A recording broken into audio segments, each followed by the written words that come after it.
함께 조용한 기도로 2020년 마지막 주일 예배를 우리 하나님께 올려드리도록 하겠습니다. 다 같이 기도 드리겠습니다.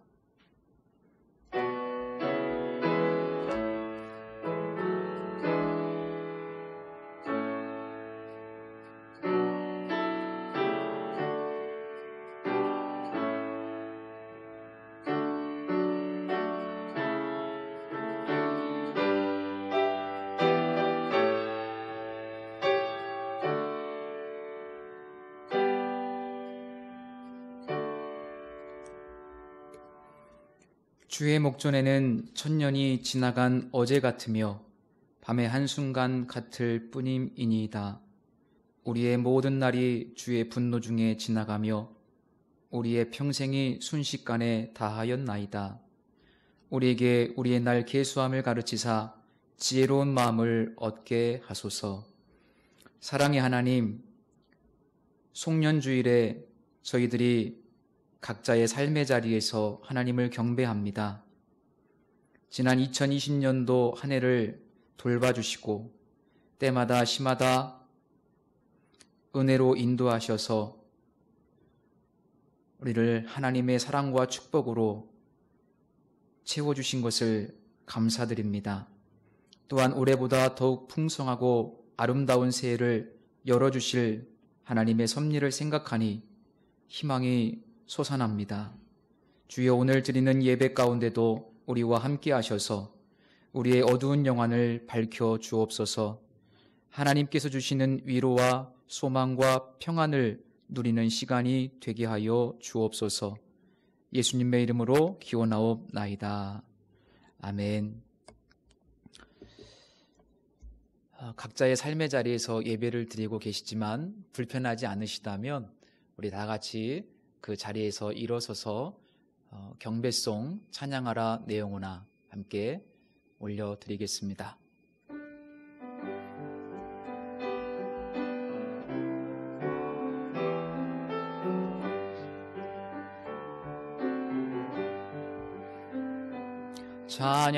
찬양하라 내 영혼아, 찬양하라 내 영혼아,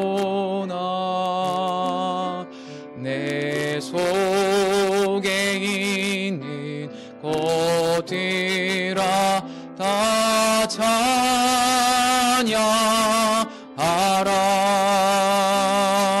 감사하라 내 영혼아, 감사하라 내 영혼아, 내 속에 있는 것들아 다 감사하라. 기뻐하라 내 영혼아, 기뻐하라 내 영혼아, 내 속에 있는 것들아 다 기뻐하라.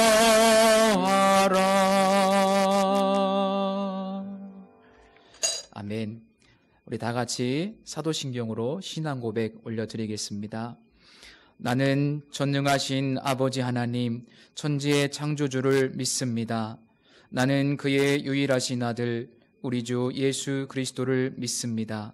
그는 성령으로 잉태되어 동정녀 마리아에게서 나시고 본디오 빌라도에게 고난을 받아 십자가에 못 박혀 죽으시고 장사된 지 사흘 만에 죽은 자 가운데서 다시 살아나셨으며 하늘에 오르시어 전능하신 아버지 하나님 우편에 앉아 계시다가 거기로부터 살아있는 자와 죽은 자를 심판하러 오십니다. 나는 성령을 믿으며 거룩한 공교회와 성도의 교제와 죄를 용서받는 것과 몸의 부활과 영생을 믿습니다. 아멘. 우리 시간 잠시 지난 한 주간의 삶을 되돌아보면서 우리 구주 예수 그리스도께 참회 기도를 드리겠습니다. 잠시 침묵으로 기도 드리겠습니다.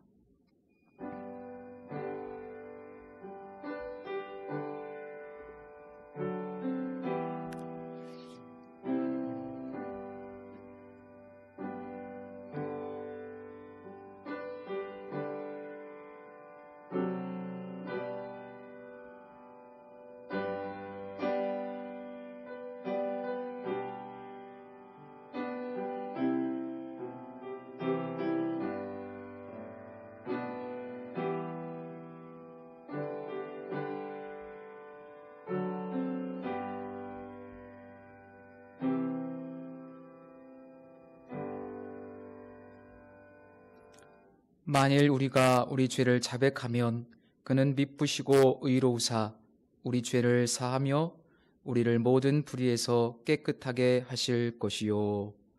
아멘. 우리 함께 성시교독 36번, 시편 90편 함께 교독하시겠습니다.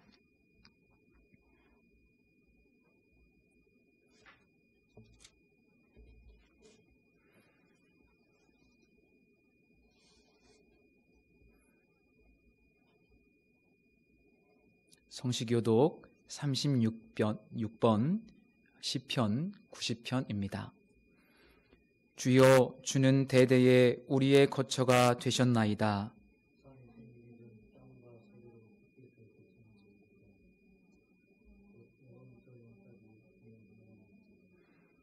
주께서 사람을 티끌로 돌아가게 하시고 말씀하시기를 너희 인생들은 돌아가라 하셨사오니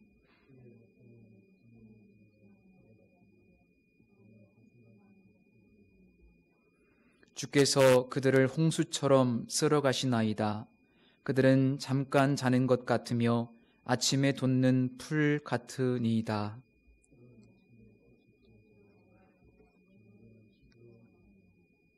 우리는 주의 노에 소멸되며 주의 분내심에 놀라나이다.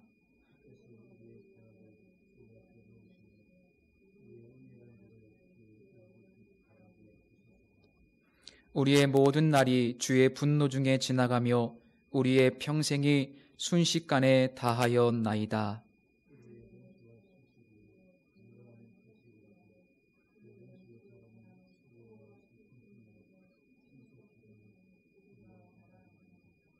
누가 주의 노여움의 능력을 알며 누가 주의 진노의 두려움을 알리까?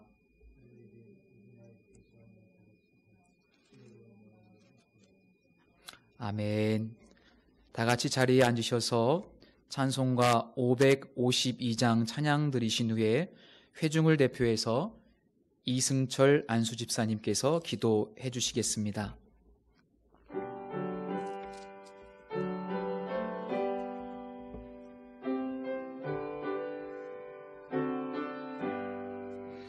아침에 해가 돋을 때 마음을 신선하여라. 나도 세상 지낼 때 햇빛 되게 하소서. 주여 나를 도우사 세월호 송안고서 어두운 세상 지낼 때 햇빛 되게 하소서. 새로운 인광이밀 보람 있게 보내고 주의 일을 행할 때 햇빛 되게 하소서. 주여 나를 도우사 세월호 송안고서 어두운 세상 지낼 때 햇빛 되게 하소서. 한 번 가면 안 오는 바른 광임 지날 때 귀 시간 맞춰서 햇빛 되게 하소서. 주여 나를 도우사 세월호 송안고서 어두운 세상 지낼 때 햇빛 되게 하소서. 밤낮 주를 위하여 몸과 마음을 드리고 주의 사랑 나타내 햇빛 되게 하소서. 주여 나를 도우사 세월호 송안고서 어두운 세상 지낼 때 햇빛 되게 하소서.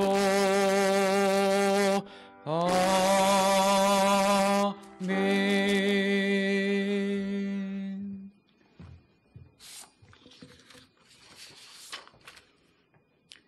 우리의 삶에서 그 어느 시간도 다사다난하지 않은 때가 없었지만 2020년 더 힘들었으며 치명적인 아픔이 있었고 그 아픔이 지속되는 상황이지만 오늘 주의 날 기억하여 각자의 처소에서 비대면으로 예배할 수 있게 하여 주신 것 감사드립니다. 끝을 알 수 없는, 그래서 더 암울하고 두려운 환경 속에서 힘든 눈물의 골짜기를 지나가는 성도들이 있다면, 돌베개 베고 잠자던 야곱의 그 절박한 상황 속에 있는 성도가 있다면 고통과 고난이 감사와 찬양을 통해 회복되는 승리의 주인공이 되기를 기도합니다. 우리의 이성과 우리의 지혜와 우리의 시선으로 바라볼 때 절망하며 신음할 수밖에 없지만 그런 상황들을 이겨내었던 믿음의 선진들을 생각하며 기도의 힘을 믿으며 각자의 처소에서 예배드리는 우리 성도들, 목사님의 설교를 통하여 하나님의 뜻을 물으며 주님과 더욱 가까워지는 시간이 될 수 있도록 우리를 인도하여 주시기를 기도드립니다. 이곳에 새로 부임하신 안우상 담임 목사님, 주의 종이 되고자 결심했을 때의 그 설레임과 각오, 이곳 비전교회를 처음 방문하였을 때 다짐했던 그 두려움과 결심으로 하나님을 향한 뜨거운 열정을 가지고 주님 나라 확장과 한국교회 그리고 우리 성도들을 위해 몸부림치는 목회를 하여 하나님 보시기에 아름다운 주의 종, 하나님 보시기에 자랑스러운 주의 종이 되어서 모세처럼 바울처럼 쓰일 수 있게 늘 인도하여 주시기를 기도합니다. 아멜렉과의 전쟁에서 모세의 팔이 피곤하여 내려올 때에 아론과 홀이 모세의 손을 들어 올려 전쟁에서 승리한 것을 기억합니다. 하나님 나라 확장을 위해 몸부림치며 목회하실 담임 목사님의 그 양팔을 우리 성도들 모두가 아론과 홀이 그랬던 것처럼 기도하며 높이 들어 올려서 매일 하나님 앞에 거룩한 승전부를 올려드리는 아름다운 비전 공동체가 될 수 있도록 우리를 강하게 인도하여 주시옵소서. 늘 그랬던 것처럼 이 공동체와 예배를 위해 헌신하는 작은 손길들을 기억하여 주시고 힘들고 거친 삶이었지만 지금까지 여기까지 인도하신 왕이신 예수님, 지금 각자의 처소에서 예배드리는 이곳에 오셔서 우리의 예배를 받아주실 줄 믿으며 예수님 이름으로 기도드렸습니다. 아멘.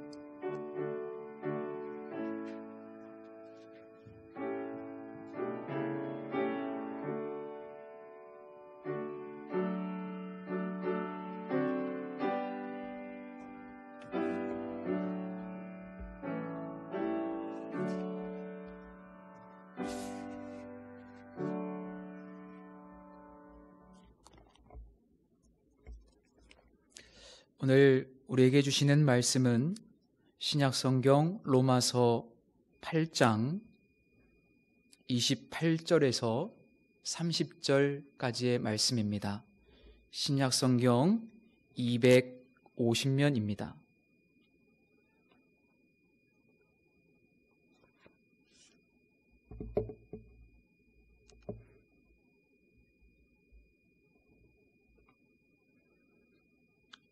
우리 다 같이 함께 성경 말씀을 봉독하겠습니다.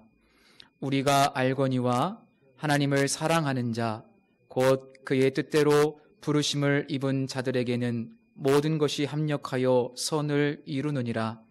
하나님이 미리 아신 자들을 또한 그 아들의 형상을 본받게 하기 위하여 미리 정하셨으니 이는 그로 많은 형제 중에서 맏아들이 되게 하려 하심이니라.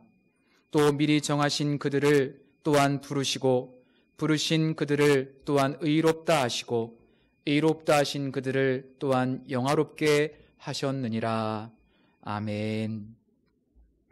우리 함께 기도드리겠습니다.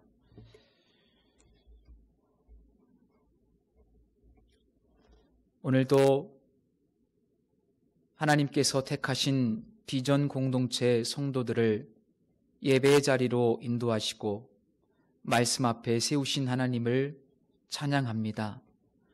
풀은 마르고 꽃은 시들지만 하나님의 말씀은 영원한 줄을 믿습니다.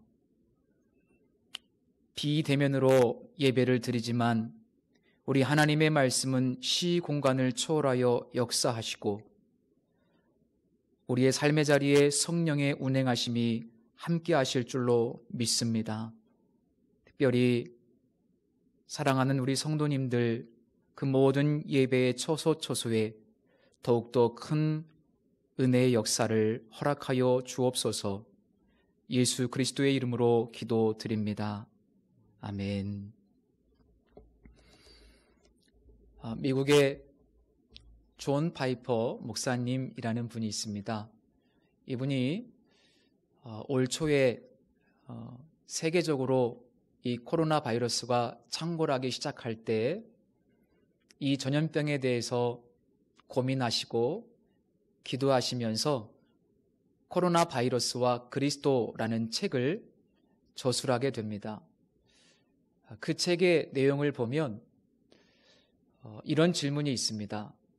하나님은 이 코로나 바이러스를 통해서 무엇을 하고 계시는가?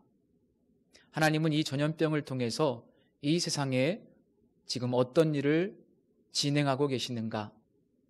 물론 하나님은 우리가 알 수 없는 너무나 많은 일들을 계획하시고 진행하고 계십니다. 신비의 영역입니다. 또 하나님의 계획은 우리의 짧은 이성과 우리의 지각과 생각으로 파악이 불가능합니다. 그러나 그럼에도 불구하고 이 목사님께서는 기도 중에 적어도 6가지 정도의 말씀을 받으셨고 그것을 책으로 우리에게 전해 주었습니다. 그 6가지를 제가 짧게 한번 읽어드리도록 하겠습니다. 첫 번째, 코로나 바이러스는 끔찍한 도덕적 현실을 마치 그림처럼 보여준다라고 이야기합니다. 전 세계적인 이 전염병의 모습이 마치 우리의 도덕적 타락, 그것을 그림처럼 보여준다, 이렇게 해석을 합니다. 두 번째, 특정한 사람들, 모두가 아니고요, 특정한 사람들에게 하나님의 심판을 내리는 것일 수도 있다라고 해석을 했습니다. 세 번째, 그리스도의 재림을 대비하라는 신호이다.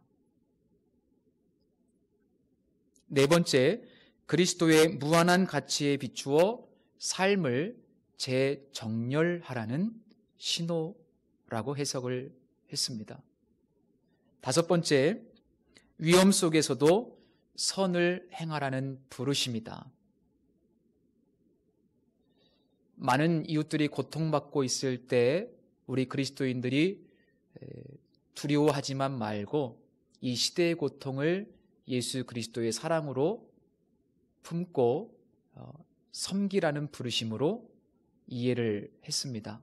마지막 6번째,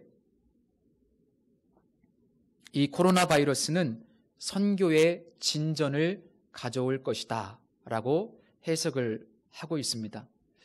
그러나 지금 우리가 맞이하고 있는 상황을 보면 교회의 위기처럼 보입니다. 이 6번째, 선교의 진전을 가져올 것이다 라고 하는 주장과 오히려 정반대의 상황처럼 보이는 현실이지요.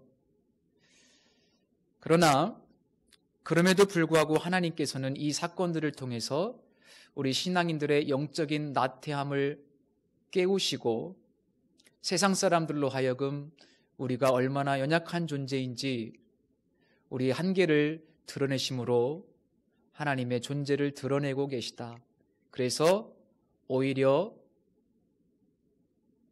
이 코로나 바이러스로 인해서 전 세계적으로 선교의 지경이 넓어질 것이다 라고 해석을 합니다.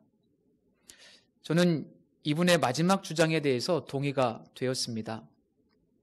지난 10월 달 우리가 속해 있는 교단 신문에 목회 데이터 연구소라고 하는 기관에서 코로나 이후 신앙생활에 대한 설문조사를 실시한 결과가 실려 있었습니다. 조사 대상은 일반 교회 성도 500명, 그리고 가정교회 성도 500명이었습니다. 질문의 내용은 코로나19 바이러스 이전과 이후의 신앙생활의 변화에 대한 것이었습니다. 놀랍게도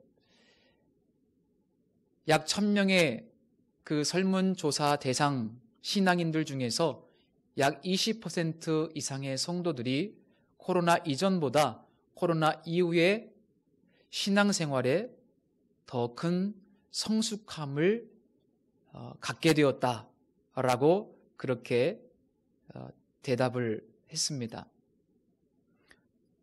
자세한 연구 결과를 보면요, 일반 교회 성도들의 18.2%, 또 가정교회 성도들의 24.5%가 코로나 이전보다 성경을 보는 시간이 늘어났다라고 응답을 했습니다.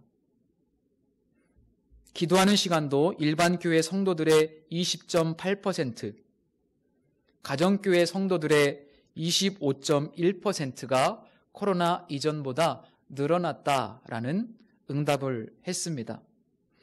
물론 절반 이상의 성도들은 예전과 별로 다르지 않다라고 응답을 했지만 10명 중에 2명 이상은 적어도 코로나 이전보다 기도하는 시간, 그리고 말씀을 보는 시간이 증가했다는 그런 연구 결과입니다.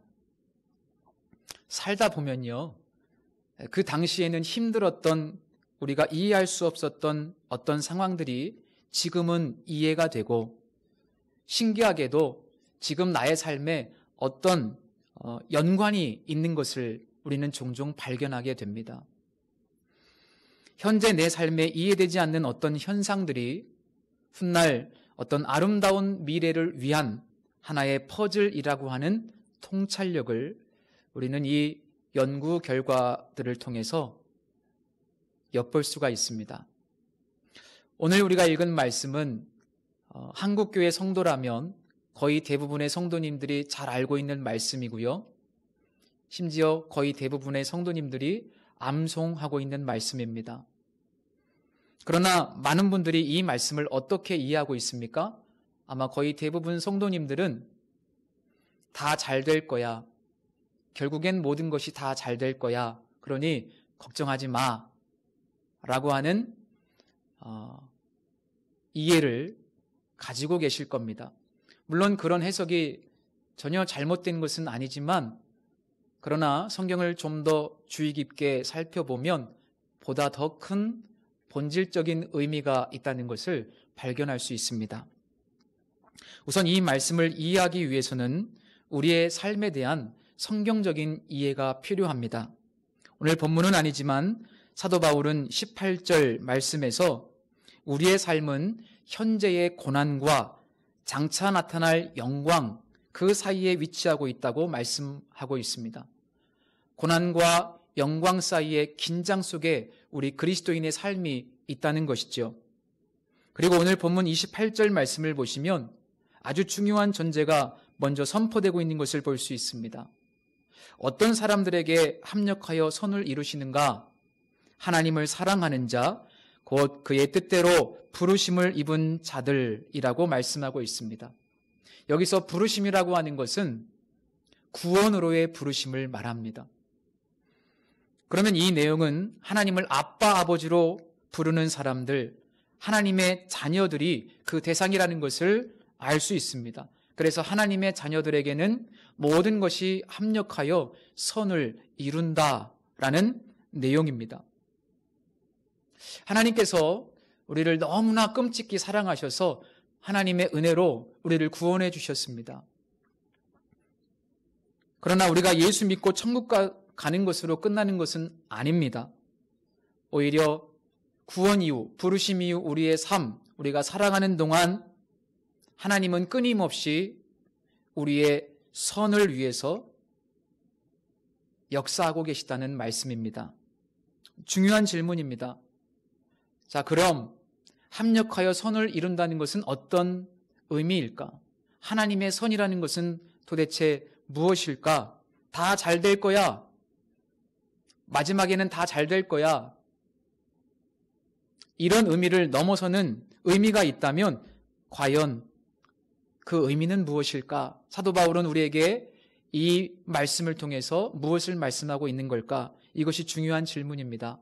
바울 사도는 친절하게도 29절, 30절 말씀을 통해서 그 의미를 우리에게 전달해 주고 있습니다. 우리 이 말씀을 다시 한번 다 같이 읽어보았으면 좋겠습니다. 같이 읽겠습니다. 하나님이 미리 아신 자들을 또한 그 아들의 형상을 본받게 하기 위하여 미리 정하셨으니 이는 그로 많은 형제 중에서 맏아들이 되게 하려 하심이니라. 또 미리 정하신 그들을 또한 부르시고 부르신 그들을 또한 의롭다 하시고 의롭다 하신 그들을 또한 영화롭게 하셨느니라. 예, 우리가 생각하는 선은 다 잘 되는 것, 형통하는 것, 그런 것이죠. 그런데 하나님의 입장에서 선은 이 말씀에 의하면 적어도 예수님의 형상을 본받는 것입니다. 예수님의 형상을 본받는 것. 그리고 30절 말씀에 의하면 의롭다 하신 그들, 하나님께서 은혜로 구원하신 그들을 거기에서 멈추는 것이 아니라 영화로운 단계로 이끌어 가시는 것, 성화의 과정을 통해서 영화로운 단계로 이끌어 가시는 것, 그것이 바로 하나님의 관점에서 선이라고 성경은 말씀하고 있습니다. 다시 한번 말씀드리면 하나님의 선은 세상적인 기준으로 우리가 성공하고 잘 풀리고 자식들이 잘 되고 물론 그러면 좋겠지만 그런 차원이 아니라 예수님을 닮는 것, 예수님의 성품으로 우리의 존재의 변화가 일어나는 것, 그것을 한 단어로 우리가 표현한다면 거룩이라고 말할 수 있습니다. 그래서 본문을 보시면 예수님을 맏아들이라고 표현하고 있고요.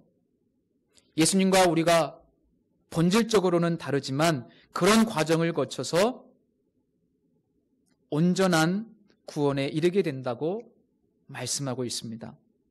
놀랍게도 우리의 구원도 하나님께서 주도적으로 역사하셨듯이 우리의 거룩함도, 이 선을 이루어가는 과정조차도 하나님께서 주도적으로 마치 곶비를 이끌고 가는 것처럼 주도적으로 우리를 이끌고 진행하신다는 사실, 오늘 말씀을 통해서 확인해 볼 수 있습니다.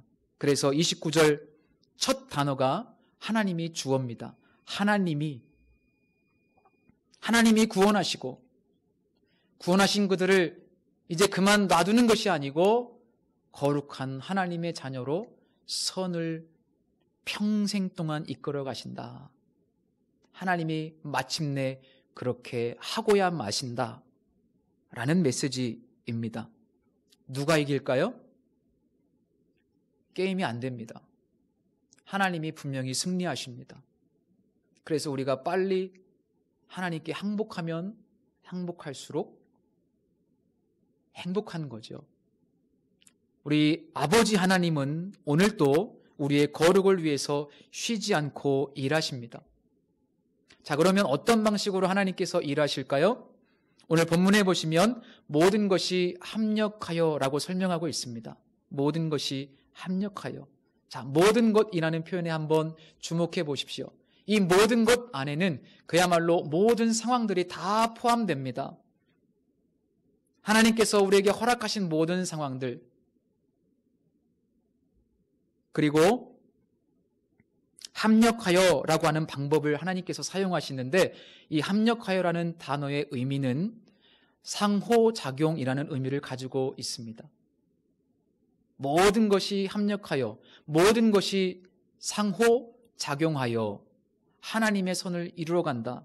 다시 말하면 우리가 올 한 해도 겪고 있었던 여러 가지 일들, 우리의 때로는 실패, 또 우리의 정말 가슴 아픈 상실, 우리의 좌절, 혹은 고통스러운 질병, 때로는 관계의 어려움,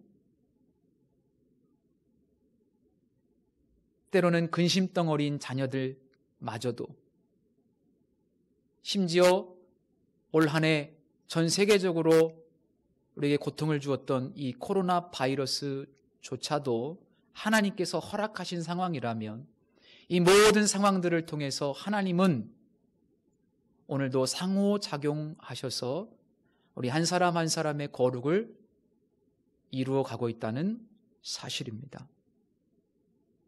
에베소서 1장 4절에서 5절 말씀을 보면 사도 바울이 역시 이런 이야기를 우리에게 전해주고 있습니다. 우리 다 함께 같이 읽겠습니다. 곧 창세전에 그리스도 안에서 우리를 택하사 우리로 사랑 안에서 그 앞에 거룩하고 흠이 없게 하시려고 그 기쁘신 뜻대로 우리를 예정하사 예수 그리스도로 말미암아 자기의 아들들이 되게 하셨으니.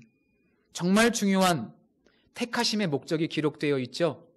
그 앞에 거룩하고 흠이 없게 하시려고.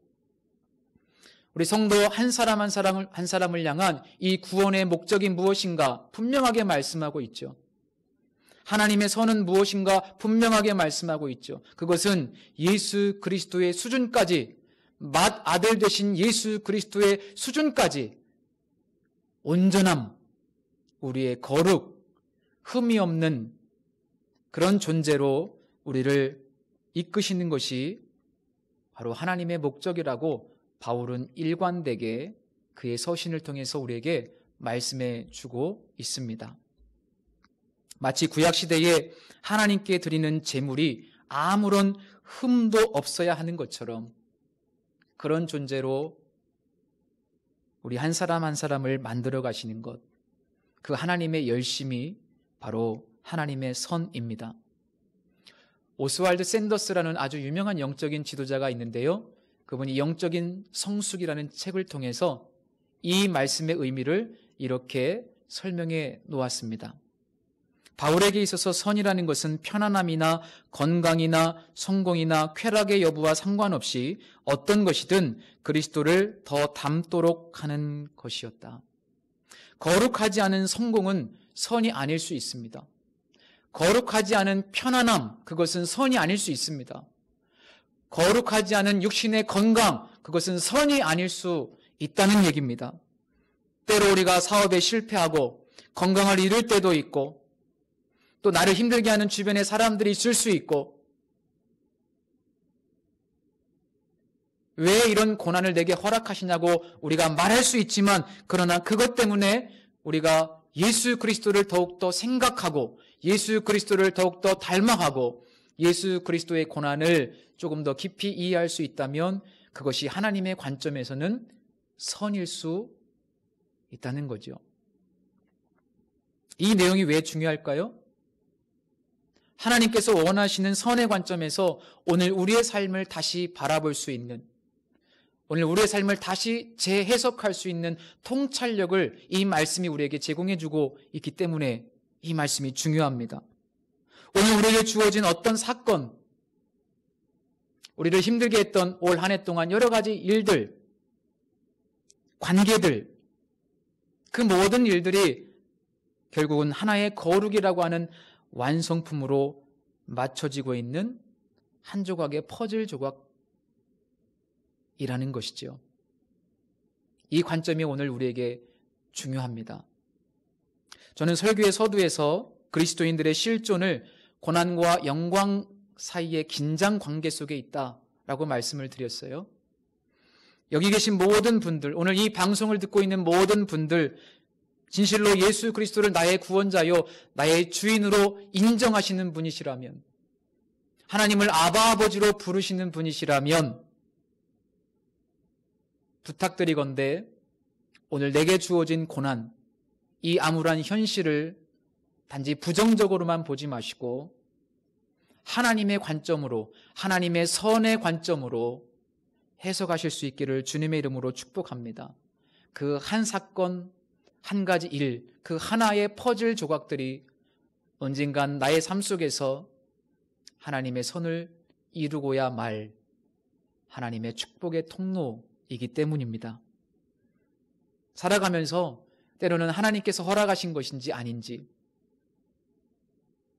또 때로는 나의 실수, 나의 연약함 때문에 벌어진 일들이 우리를 괴롭게 하지만, 그러나 은혜로우신 하나님은 내 실수조차도, 나의 죄악조차도 하나님은 너무나 은혜로우신 분이기 때문에 그 모든 것들도 상호작용하셔서 우리의 삶을 거룩하게 하시는 일에 아름다운 재료로 사용하신다는 사실을 믿으시기를 바랍니다. 그 이면에는 우리 하나님 아버지의 놀라운 사랑이 있습니다. 하나님의 놀라운 사랑. 이것을 깨닫게 되면 우리는 사도 바울의 권면대로 범사에 감사하라는 그 말씀의 깊은 의미를 깨닫게 됩니다. 범사, 모든 일, 오늘 말씀에서 모든 것이 합력하여, 그래서 오늘도 올 한 해도 개인적으로 너무나 힘든 삶을 살아오셨지만, 그러나 우리가 감사로 하나님께 예배할 수 있는 이유는 그 모든 것이 상호작용을 통해서 하나님의 선을 이루시기 때문입니다.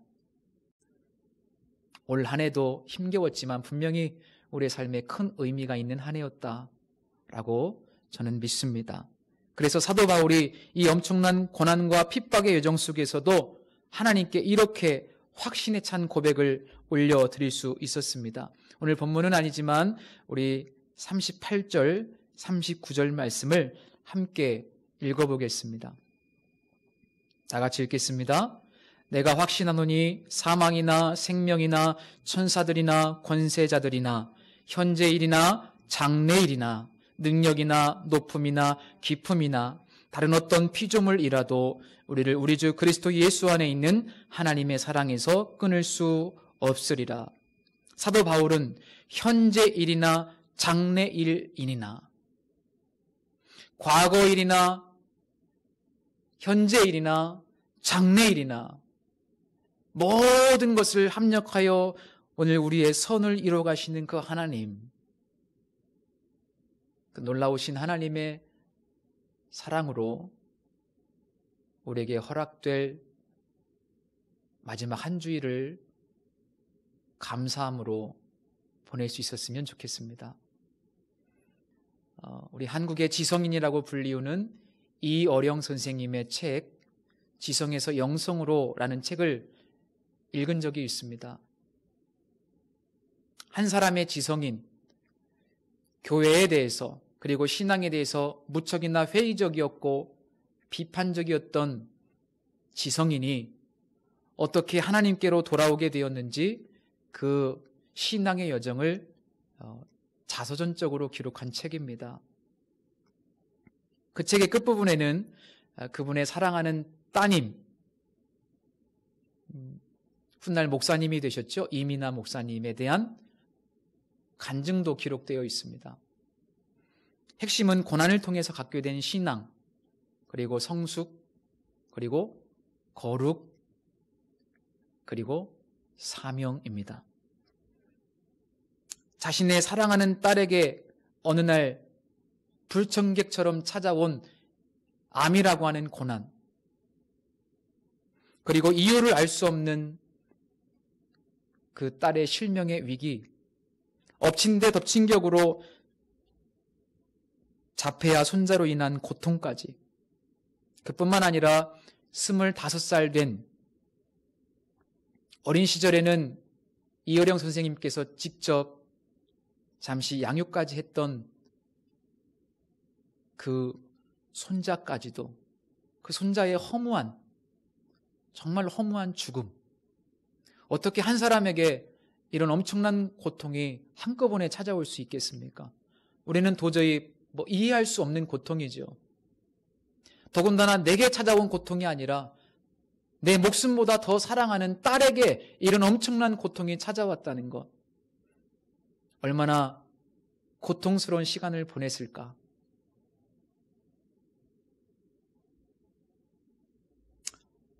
사랑하는 딸에게 이러한 고난을 허락하신 하나님은 결국 이어령 선생님으로 하여금 인간의 연약함을 깨닫게 하시고 결국 하나님을 의지할 수밖에 없도록 섭리하셨습니다. 그리고 하나님은 여러 가지 고난을 통해서 이어령 선생님뿐만 아니라 그분의 딸을 정말 예수님 닮은 사람으로, 그리고 예수님의 사역자로 변화시켜 가셨습니다. 그래서 거리의 수많은 청소년들의 어머니로 정말 예수님의 사랑을 실천하는 하나님의 귀한 종으로 그 딸을 통하여 하나님께서 영광을 받으셨습니다. 훗날 시간이 한참 흐른 뒤에 비로소 그 고난들, 그 고난이라고 하는 퍼즐들의 의미를 깨닫게 된 것이죠.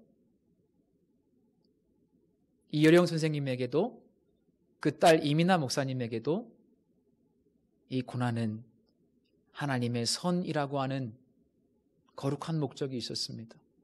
인간적 관점으로 볼 때는 어떻게 보면 참 힘든 것들이고 비참하다고 볼 수도 있겠죠. 세상 사람들이 보면 그것을 성공이라고 과연 말할 수 있을까요? 그러나 하나님은 성공하셨습니다. 하나님은 그분의 선을 이 가정에 이루셨기 때문입니다.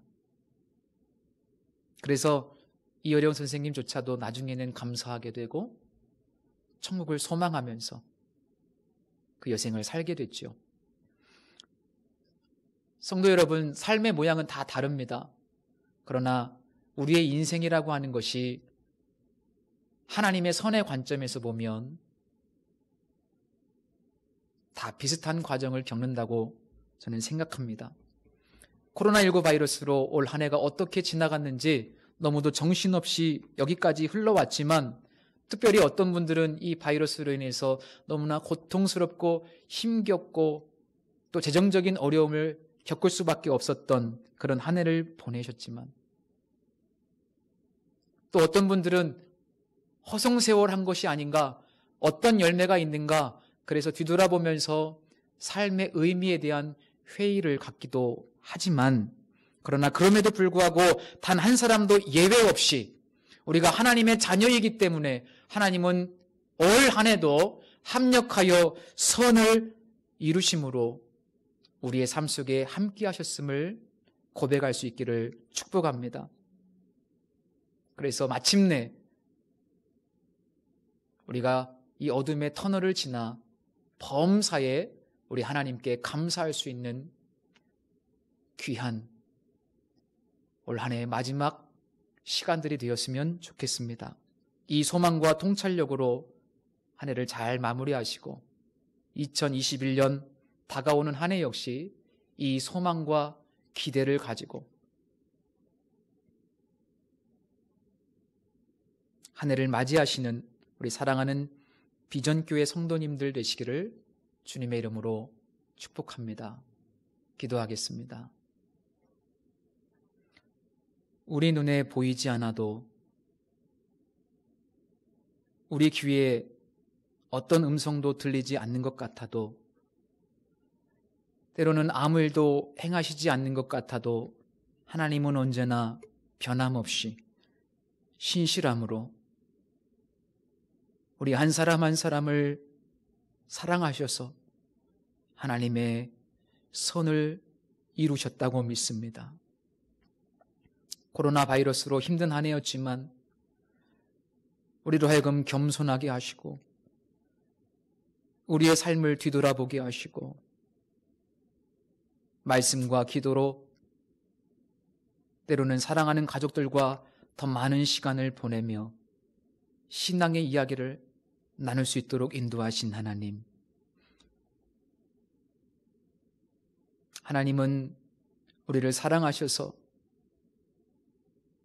올 한 해도 졸지도 아니하시고 주무시지도 아니하시고 일하셨음을 고백합니다. 범사에 감사를 드립니다. 이 고백으로 충만한 우리 비전교회 공동체 되게 하여 주옵소서. 예수 그리스도의 이름으로 기도드립니다. 아멘.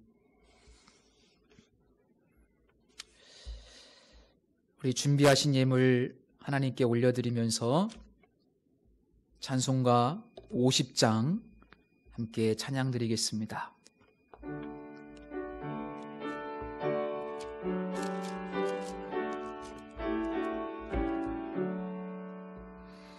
내게 있는 모든 것을 아낌없이 드리네. 사랑하고 의지하며 주만 따라 살리라. 주께 드리네. 주께 드리네. 사랑하는 그 주 앞에 모두 드리네. 내게 있는 모든 것을 겸손하게 드리네. 세상 욕심 멀리하니 나를 받아 주소서. 주께 드리네. 주께 드리네. 사랑하는 그 주 앞에 모두 드리네. 내게 있는 모든 것을 주를 위해 드리네. 주의 성령 충만하게 내게 내려 주소서. 주께 드리네. 주께 드리네. 사랑하는 그 주 앞에 모두 드리네.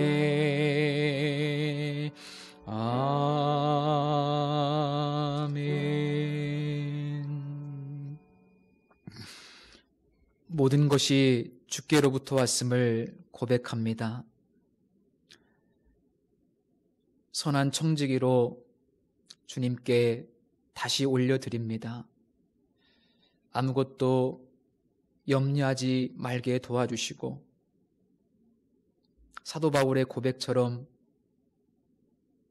풍부에 처할 줄도 알고 때로는 곰핍에 처할 줄도 아는 예수 그리스도 안에서 모든 것을 견딜 수 있는, 때로 어렵다고 해도 주님을 의지할 수 있고, 풍성하다고 해도 교만하지 않을 수 있고, 오직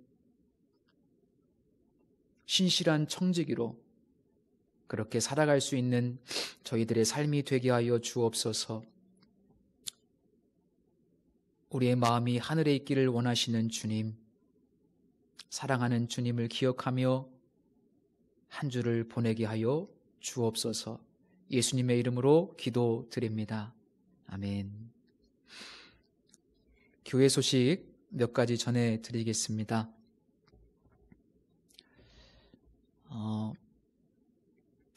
28일 월요일부터 1월 3일 주일까지 새벽 기도회는 자유 기도회로 드립니다. 5시에, 새벽 5시에 예배당을 열어놓는데 우리 성도님들 자유롭게 오셔서 기도하시다가 돌아가시면 좋겠습니다. 돌아오는 수요 예배와 금요 승리 기도회는 연말 연시기 때문에 가정 예배로 대신합니다. 이 가정 예배를 위해서 주보에 가정 예배 틀 실어드렸습니다. 제가 가정 예배를 용어를 좀 바꾸어서 가정 코이노니아라고 이름을 바꿨어요. 그래서 한번 주보를 참고하셔서 가족들이 다 함께 모인 자리에서 함께 코이노니아 예배를 드리심으로 우리 성도들의 가정이 더 천국으로 변화되기를 축복합니다.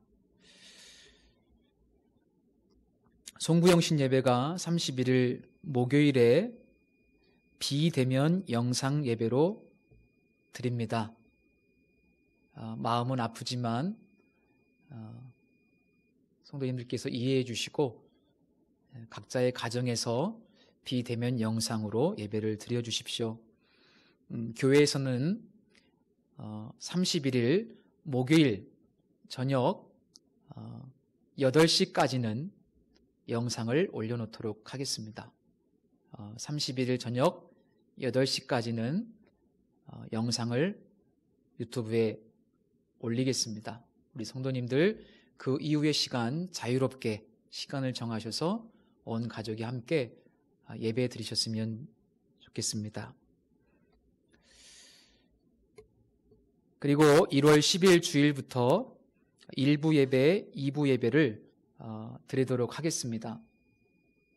1부 예배를 시작하는 이유는 교회 학교가 이제 시작되기 때문이기도 하지만 예배 인원을 조금 분산해서 코로나 이후에도 우리가 국가에서 정한 어느 정도의 규칙을 준수해서 예배 드리기를 원합니다. 그래서 가급적이면 가까이에 계신 분들, 세종시에 계신 분들은 오전 9시 예배를 드려주시면 좋겠고, 좀 멀리서 오시는 우리 성도님들은 또 교회 학교 아이들을 데리고 오시는 성도님들은 2부 예배를 드려주시면 제 생각에는 적절하게 인원이 잘 분산될 수 있을 것 같습니다. 부탁을 드립니다. 사무총회를 1월 10일 주일 2부 예배가 끝난 다음에 진행하려고 합니다. 예정돼 있는데 이를 위해서 조금 어려우시더라도 기관별 총회 및 보고서를 제출해 주시면 좋겠습니다. 지난주에 하나님의 캐스팅 사역 지원서를 나눠드렸는데 우리가 비대면 영상 예배로 드리고 있기 때문에 오프라인 예배가 시작이 되는 1월 10일 주일날 헌금함에 넣으셔도 좋고 또 사무실에 주셔도 좋습니다. 또 아울러 2021년 기도 제목과 전도 대상자 카드, 가정에서 함께 가정 코이노니아로 예배를 드리시면서 가족들의 기도를 잘 취합하셔서 기도 제목을 적어주시면 제가 1년 동안 소중하게 새벽마다 성도들을 위해서 기도하도록 하겠습니다. 역시 사무실이나 헌금함에 넣어주시면 되겠습니다. 교우 동정입니다. 염용렬 집사님, 박경희 집사님 가정이 12월 31일 경남 사천으로 이사를 하게 됐습니다. 개인적으로 안부를 나눠주시면 좋겠고 집사님 가정을 위해서 기도해 주시면 좋겠습니다. 또 김행자 권사님 1월 5일 날 삼성병원에 잠시 입원하셔서 다시 검사를 받으시고 추후 치료를 받으실 예정이십니다. 우리 성도님들 함께 기도해 주시기를 부탁을 드립니다. 우리 다 같이 자리에서 일어서서 주님이여 이 손을 꼭 잡고 가소서 찬양 부르시고 축도로 예배를 마치겠습니다.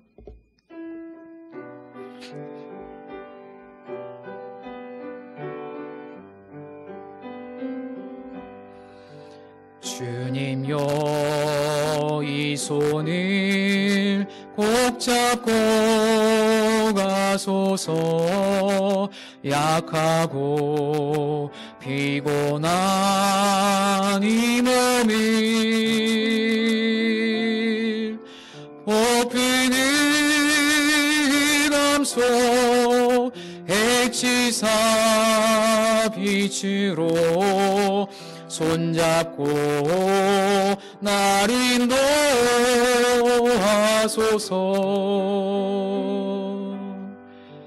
인생이 힘들고 고난이 겹칠 때에 주님이여 날 도와 주소서. 외치는 이 소리 귀 기울이시사 손잡고 날 인도하소서.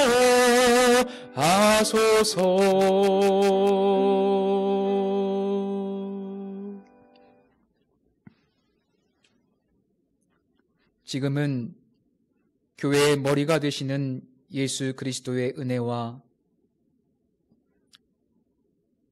하나님의 무한하신 사랑하심과 성령님의 충만 교통하심이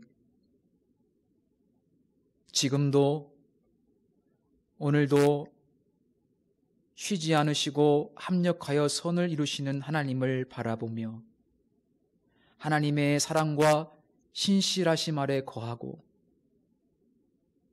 모든 순간에 하나님께 감사하기로 결단하는 흩어져 있는 사랑하는 우리 모든 성도들 위해 가정 위에 이제로부터 영원토록 함께 계실지어다. 아멘.